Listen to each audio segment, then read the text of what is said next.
자, 그래서 지금까지 난데없이 러닝의 종류에 대해서 보고 왔죠? 러닝에는 슈퍼바이즈드와 언슈퍼바이즈드가 있다. 자, 우리가 슈퍼바이즈드로 학습을 하게 되면은 어떤 X라는 입력이 들어갔을 때 우리가 원하는 타겟이 나와야 되겠죠? 그런데 이 층이 깊어지면은 이 타겟에 따라서 이 에라가 정해지고, 그죠? 에라에 따라서 이 기울기가 계산이 돼가지고 쭉 계산이 되는데, 그렇게 하니까 문제가 있는 거죠. 층이 깊어지니까 여기까지 도달이 안 되는 그런 문제가 생기는데, 그러면은 우리가 요 값을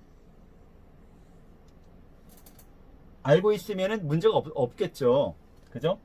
그러니까 이게 요런 층을 우리가 학습시키기 어려운 이유는 우리가 요 중간층에 대한 타겟이 없기 때문이에요. 그래서 요 중간층의 타겟이 뭘까요? 우리 몰라요. 이 히든 값이 뭐가 되는지만 알면은 이게 층이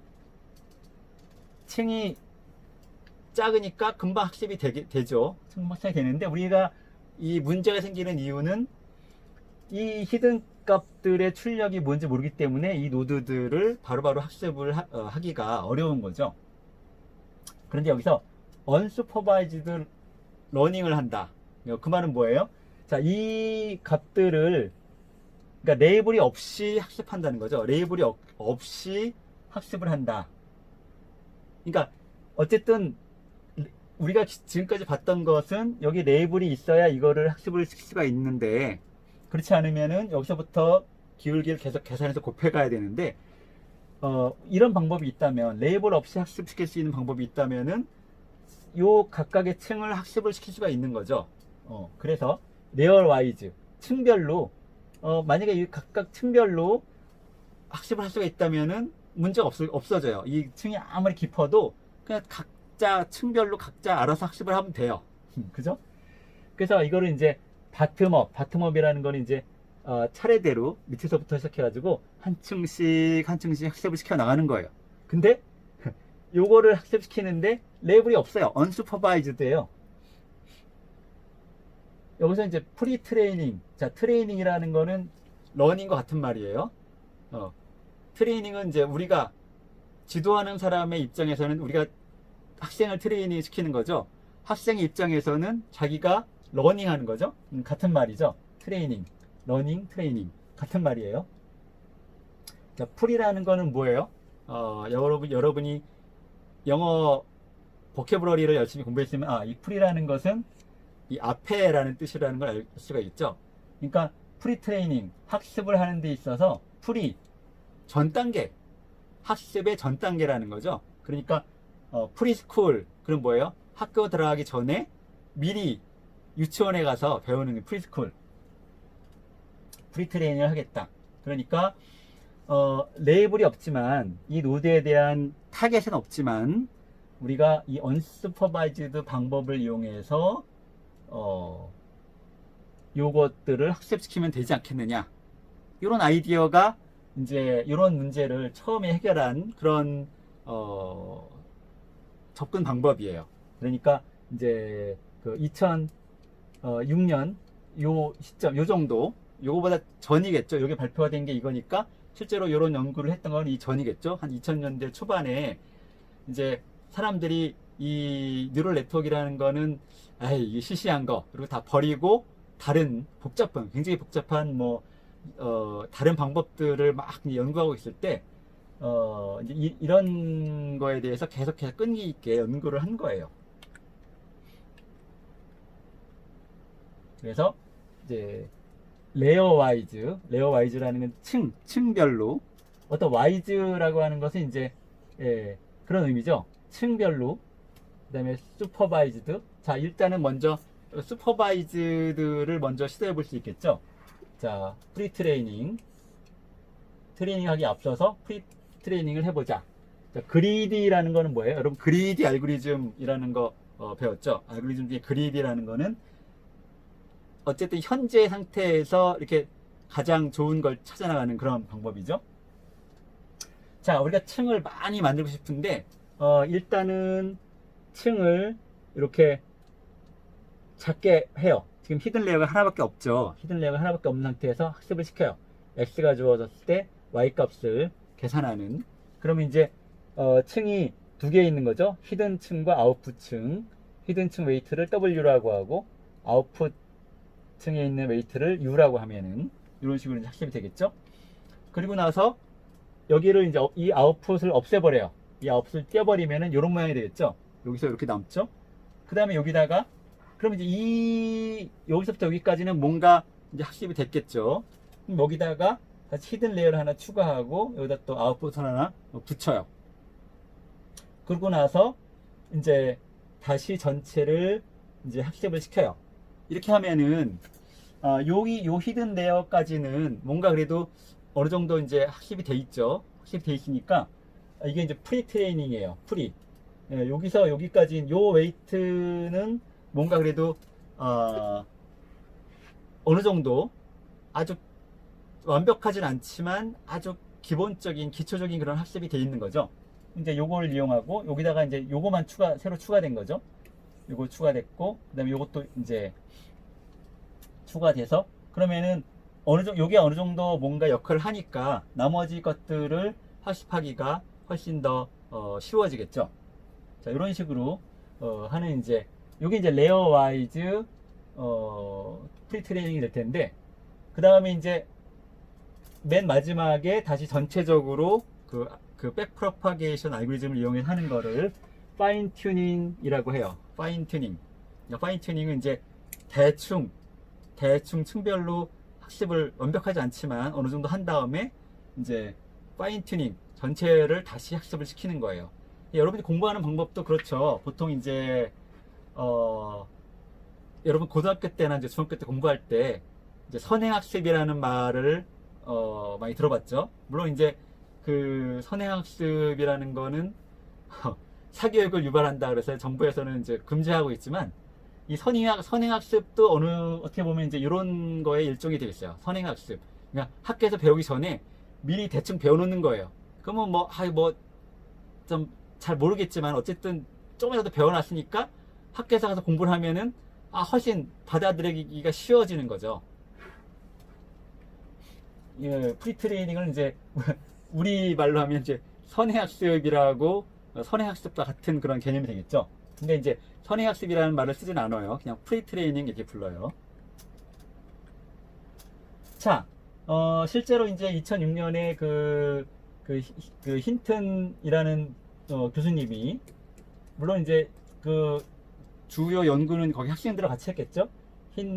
힌튼이라고 하는 분이 이제 캐나다 그 교수님인데 아주 옛날부터 아주 오래전부터 뉴럴 네트워크를 이렇게 많이 이렇게 연구를 해왔던 그런 분이에요. 근데 사람들이 이제 다 떠나갔으니까 뭐 하는 사람들 별로 없고 물론 이제 일부분의 사람들은 계속해서 연구를 해왔어요. 이 부분에 대해서. 그리고 그 미국에서는 그 이전에 1980년대 그 전에 엄청나게 투자를 많이 해가지고 이 뉴럴 네트워크에 대해서 연구를 했어요. 근데 연구를 해도 결과가 별로 좋은 게 안 나오니까 이거 뭐 연구비만 많이 들었는데 이거 뭐 결과는 별로 좋지 않고 그러면 사람들이 뭐라고 하겠어요? 이거 세금 낭비했다.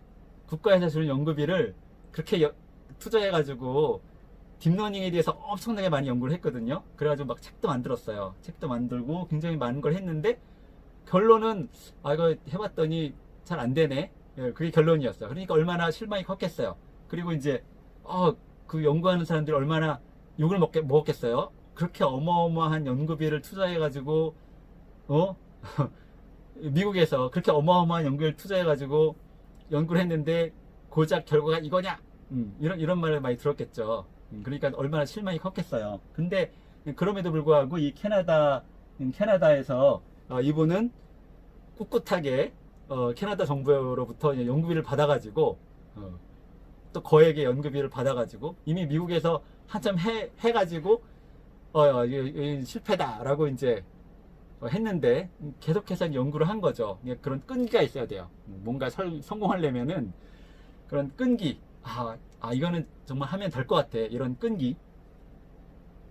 그래서 이제 사용할 방법이 굉장히 그 좀 복잡하고 어려운 방법이에요. 이거는 이제 그 Restricted Boltzmann Machine이라고 하는 건데, 줄여서 RBM이라고 하는 건데, 이 통계적인 모델이 있어요. 이 통계적인 모델은 좀 복잡하지만 복잡한데 여러분이 이거를 보면서 골치를 썩힐 필요는 없어요. 지금은 이거를 그렇게 많이 사용하지는 않으니까. 물론 사용하긴 하는데 앞에서 봤던 그런 것보다는, 그런 게 비하면 굉장히 적게, 아주 굉장히 최소한의 사람만 사용을 하고 있어요. 물론 그 사람도 나름대로 이제 어떤 신념이 있는 사람이겠죠. 자, 이거는 이제 스토캐스틱. 자, 스토캐스틱이라는 말은 뭐예요? 어떤 확률적인, 통계적인 통계 모델이라는 거죠. 여러분 이제 확률과 통계에서 뭐 통계 모델에 대해서 이제 뭐 공부를 많이 했겠지만, 이거는 데이터 디스트리뷰션을 학습하는, 뭐 어떻게 보면 이제 언슈퍼바이즈드라고 할 수도 있겠는데, 그리고 이거는 이제 제너레이티브 모델. 제너레이티브 모델이라고 하는 것은 이 모델에서 데이터를 만들어낼 수가 있어요. 통계적으로 데이터를 생성하는, 제너레이션 하면은 데이터를 만들어낸다, 그런 의미죠. 지금까지 우리가 해왔던 건 뭐냐 하면은 디스크리미너티브예요. 뭐예요? 물고기가 있을 때 물고기를 분류하는 거죠. A라는 물고기, B라는 물고기. 그림이 들어왔을 때 개라는 그림과 고양이라는 그림을 분류하는 그런 분류하는 것을 이제 디스크리미너티브라고 하고, 그렇지 않고 제너레이티브라는 거는 이 모델에서 이 고양이라는 그림을 만들어낼 확률을 계산하는 거예요. 반대죠. 뭔가를 이제 만들어내는 거죠. 확률을 계산해 가지고 데이터를 생성하는. 그래서 우리가 이 모델에는 크게 디스크리미너티브 모델과 제너레이티브 모델, 두 가지 모델, 모든 그런 모델들은 이런 식으로 분류를 해요. 우리가 지금까지 봤던 것은 디스크리미너티브, 구별 또는 뭐 분류하는 거죠. 분류기로 많이 사용하는 거죠. 그러니까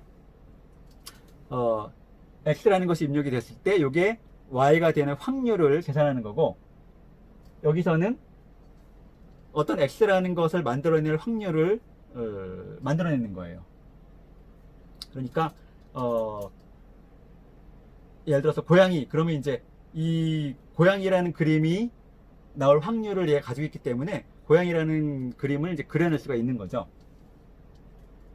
거꾸로 되는 거죠. 그래서 학습은 뭐냐 하면은 생성될 확률을 최대화하는 거예요. 지금까지 우리는 분류하는 걸 봤기 때문에 어떤 입력이 들어왔을 때 그 최대한 분류할 수 있는 오류를 최소화하는, 분류 결과를 최소화하는 그런 방식으로 학습을 해왔었죠. 근데 여기서는 확률을 최대화하는 방식으로 학습을 하는 거예요. 어떤 모델이 있는데 이 모델에서 어떤 X라고 하는 것이 나올 확률을 최대화시키는 거예요. TX라고 하는 것을 우리가 앞에서 봤던 슈퍼바이즈드, 언슈퍼바이즈 중에서 여기에 해당한다고 볼 수가 있겠죠. X가 나올 확률을 최대화하는 그런 거죠.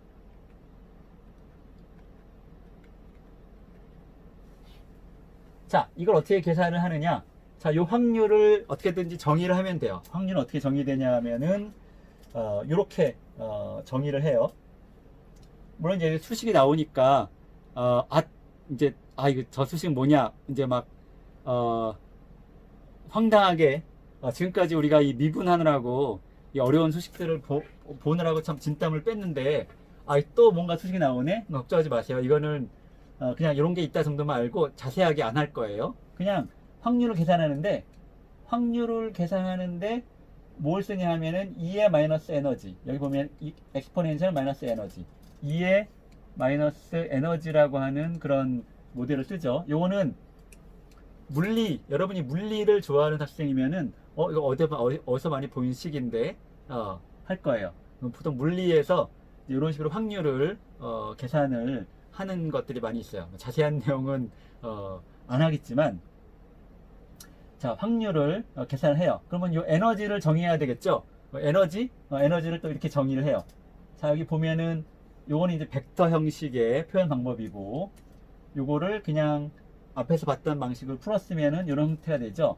자, 여기 보면은 지금까지 우리가 봤던 것과 뭔가 비슷한데, 여기 V라고 하는 비저블 유닛이 있어요. 층이 두 개가 있죠?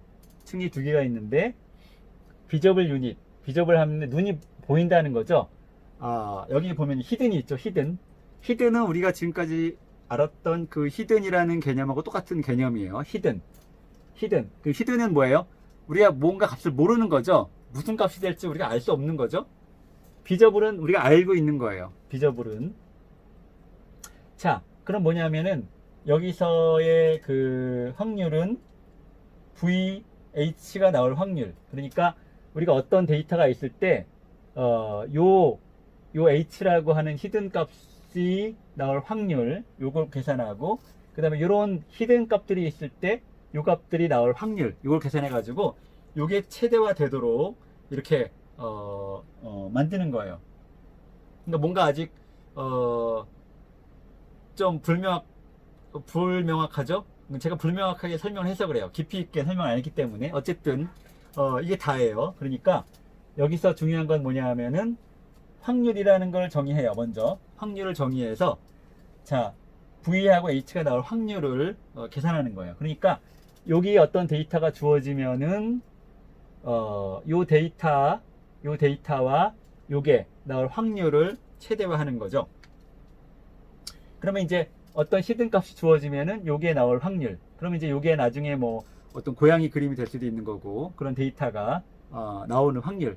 그러니까 어떤 히든 값이 주어지면은 이제 여기서 요 자체가 고양이 그림이 될 수도 있는 거예요. 고양이 그림을 만들어내는. 그래서 제너레이티브 모델이다. 요 내용은 우리 책 20장에 20장이면 굉장히 뒤죠. 이게 그만큼, 그러니까 뭔가 뭐 어쨌든 뒤에 나온다는 얘기는 그만큼 어렵다는 얘기죠. 여러분 이런 데 관심 있으면 이제 여기를 보면 되는데, 우리는 여기서 끝날 거예요. 왜냐하면 우리가 제가 여기 이런 얘기를 하는 이유는 그 앞에서 나왔던 그런 문제를 어떻게 해결해 왔느냐, 이거를 설명하기 위해서 요 얘기를 하는 거예요. 자, 이런 식으로 해서 여기 RBM이라고 했죠. RBM. 어쨌든 확률을 최대화하도록 하는데 나머지 학습 방법은 다 비슷비슷해요. 지금까지 우리가 봤던 것하고 비슷해요. 그러니까 여기 보면 웨이트들이 있는데 요 값에다가 이제 그 웨이트들을 곱해가지고, 예를 들어서 요 값에다가 웨이트를 곱하고 요 곱한 거 전부 합한 거. 그러니까 앞에서 봤던 그거하고 요 수식 형태는 똑같죠. 그냥 웨이트에다가 변수값 곱하고 웨이트에다가 변수값 곱하고. 그러니까 요거는 이제 앞에서 봤던 그거의 스레시홀드, 그거와 같은 거예요. 바이어스라고 하기도 하죠. 바이어스 또는 이제 스레시홀드. 그래서 B라고 쓴 거, 여기는 이제 H라고 되어 있죠. 같은 거예요. 그러니까 요 노드마다 요 스레시홀드가 있는 거죠. 요 노드마다 있고, 그 다음에 중간에 웨이트가 있고, 결국은 거기다가 요 웨이트에다가 요 값을 곱해가지고 이거를 이제 에너지라고 정의하고, 그 다음에 요 에너지를 이용해서 확률을 정의하고, 이런 식으로 이렇게 해서 확률이 최대화 되도록 하는. 자, 그러면은 앞에서 봤던 게 요거죠. 요게 이제 요거는 X와 히든층 하나만 있어요. 그러니까 요 히든층은 요 X를 만드는 요 웨이트들은 어떻게 학습이 되냐면은 어떤 히든 값이 있을 때 이 X가 나오는 확률을 최대화하도록 만드는 거죠. 그러니까 이제 요 히든 노드가 가지는 값은 이 X에 대한 어떤 중요한 정보를 얘가 가지고 있는 거예요. 그러니까 쉽게 말하면 이런 거죠. 우리가 이제 그 고양이라는 거를 여러분한테 딱 사진을 보여주면은 여러분이 그 고양이 사진을 다 그대로 이해하진 않죠. 그대로 기억하진 않죠. 그러니까 모든 고양이 사진을 다 기억해 놨다가 이건 고양이야 이렇게 하지 않아요. 그죠? 고양이 사진을 보는 순간 우리 머릿속에는 뭔가 이 뇌에 어떤 개념이 기억이 되는 거죠. 고양이 사진이 그대로 되는 게 아니라 여기서는 그런 개념이라고 생각하면 돼요. 이 히든 노드에 여기 이제 고양이 사진이 입력이 되면은 여기에는 어떤 그런 중요한 어떤 개념들, 이 고양이라는 거를 만들어낼 수 있는 그런 개념들이 여기 만들어지는 거예요. 그래가지고 요게 주어지면은 여기서 이제 고양이 그림이 나올 수 있도록 이렇게 학습이 되는 거예요. 이렇게 학습을 열심히 시켜가지고 그러면 이제 요 H1이라는 거는 어떤 중요한 개념이 여기 이제 저장이 되게 되겠죠. 그 다음에 이제 그 다음에는 뭘 하냐면은 요 층을 학습하는 거예요. 그러면은 요 개념이 주어지면은 또 그 다음에는 어떤 다른 개념을 또 학습하는 거예요. 이게 좀 더 추상적인 개념이 되겠죠. 뭔가 더 세분화됐거나 좀 추상적이거나 앞에서 제가 여러 층에 대한 그런 개념을 설명한 적이 있죠. 첫 번째 층에서는 뭐 아주 기본적인 선이라든가 이런 것들을 학습하고 그 다음 층에서는 그 선들을 조합한 뭐 눈이라든가 코 이런 걸 학습하고 또 그 다음 층에서는 뭐 얼굴 모양을 학습하고 이런 식으로 해서 이제 최종적으로 이게 누구 얼굴인지를 파악한다 이런 식으로 개념을 설명을 했었는데 이제 그런 것들을 차례차례로 학습을 시키는 거예요. 그래서 첫 번째 개념을 학습하고 그 다음에 또 요걸 입력하면은 다른 개념 좀 더 추상화된 개념을 학습시키고 자 이런 식으로 그 다음에 요게 학습이 끝나면은 그 다음에 이제 H3를 학습을 하는 거죠. 이런 식으로 요걸 학습시키고 이렇게 이 RBM 학습 알고리즘을 이용해서 이렇게 학습을 시키면은 그러면 이제 여기 이제 어떤 개념 여기 이 층이 높아질수록 점점 더 추상화된 개념이 나오는 거죠. 그래서 이제 예를 들면은 여기 이제 고양이 얼굴이 이제 여기 입력되면은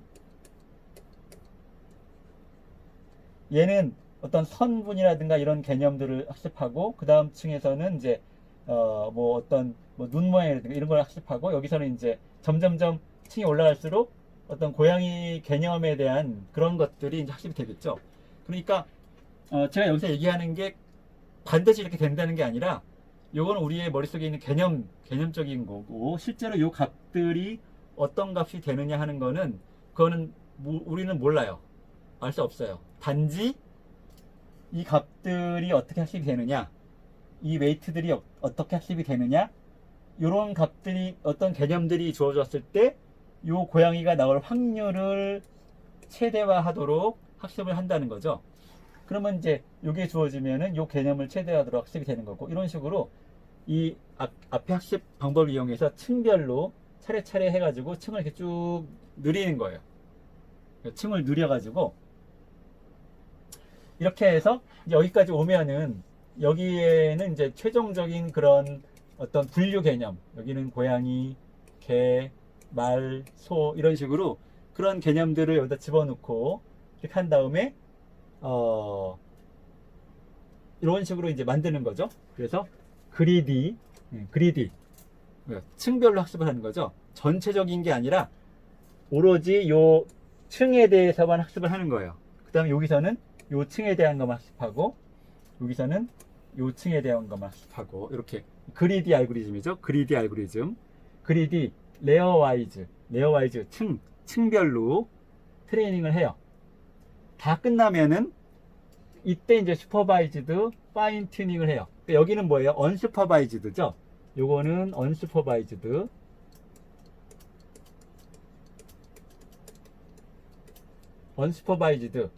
요거는 슈퍼바이즈드 파인 튜닝이라는 게 뭐라 그랬어요?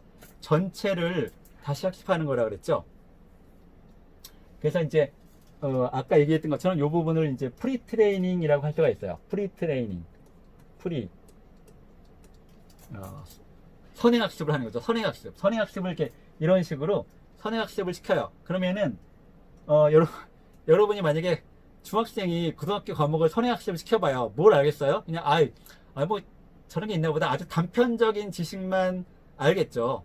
어떤 깊이 있는 것보다는 여러분도 요 과목을 수강하기 전에 앞에서 뭔가 이제 뭐 인공지능이 뭐다 이런 거에 대해서 아마 들어본 적이 있을 거예요. 그게 바로 선행학습이죠. 그러면 이제 단편적으로 아 뭐 이런 거래 저런 거래 그러면 막 이렇게 쪼각쪼각쪼각 있던 것들이 이제 하나로 되는 게 그게 바로 파인 튜닝 과정이죠. 파인 튜닝. 대충 이렇게 쪼각쪼각 알고 있던 것들을 이제 전체적으로 이제 이번에는 이제 전체를 이제 슈퍼바이즈드 우리가 앞에서 봤던 그 에러 백퍼 프로파게이션 알고리즘 요걸 이용해서 학습을 하는 거예요. 이제 앞에서 봤던 그 알고리즘으로. 그러면은 이미 이 웨이트들이 어느 정도 개념이 잡혀 있기 때문에 이 전체가 잡히는 거죠. 단편적인 그런 아이디어들을 선행학습한 다음에 그게 쭉 모여가지고 있을 때 이제 전체적으로 지도학습 슈퍼바이즈드 러닝을 이용해서 누군가가 아 이건 이런 거야 이렇게 얘기를 해주면은 아 그게 그거구나 그런 적 있죠. 아 옛날엔 이게 단편적으로만 알고 있었는데 아 이게 보니까 아 이게 이런 거구나 라고 이제 전체적인 그런 걸 학습하게 되는 그게 이제 파인 튜닝이에요. 파인 튜닝. 파인 튜닝을 이제 함으로 해서 자 이렇게 해가지고 그 힌튼 교수님 그 팀에서 자 이런 식으로 층을 깊게 만들었더니 정말 성능이 좋아진 거예요. 그래가지고 이제 여러 가지 데이터를 넣어서 뭐 숫자 인식도 해보고 뭐 해봤더니 이 층 3개만 가지고 시작했을 때보다 그러니까 선행학습이 없이 시작했을 때보다 이렇게 했더니 아주 성능이 좋아진 거예요. 학습도 잘 되고 이미 이제 이런 웨이트들이 어느 정도 돼 있기 때문에 그냥 파인 튜닝을 했더니 학습이 잘 되는 거예요.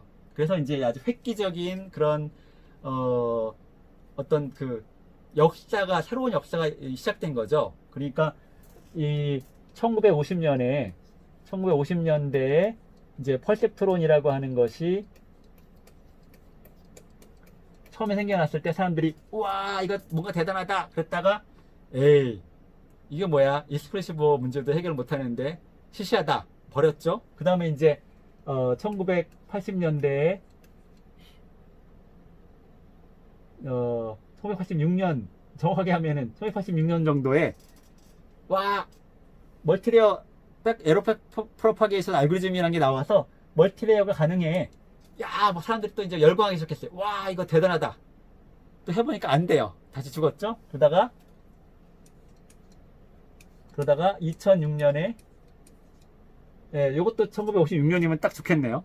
2006년에 이제 물론 이 이전부터 연구는 돼 있겠지만 2006년에 이제 발표를 한 거예요. 아, 우리가 층을 이런 식으로 누려봤더니 잘 되더라. 아, 그래서 이제 사람들이 보고서 정말 지금까지 우리가 정말 다른 걸 가지고 지금까지 해왔는데 이 사람이 이걸 해가지고 해봤더니 이게 제일 잘 되잖아. 우리가 이거 뭐야 20년 동안 열심히 다른 걸 해봤는데 결국은 이걸로 다시 돌아온 거죠. 잘 되잖아. 사람들 다시 이제 우르르 이제 일로 몰려들기 시작했어요. 그래가지고 연구를 막 했어요. 층이 높아지니까 과연 잘 되는구나. 이렇게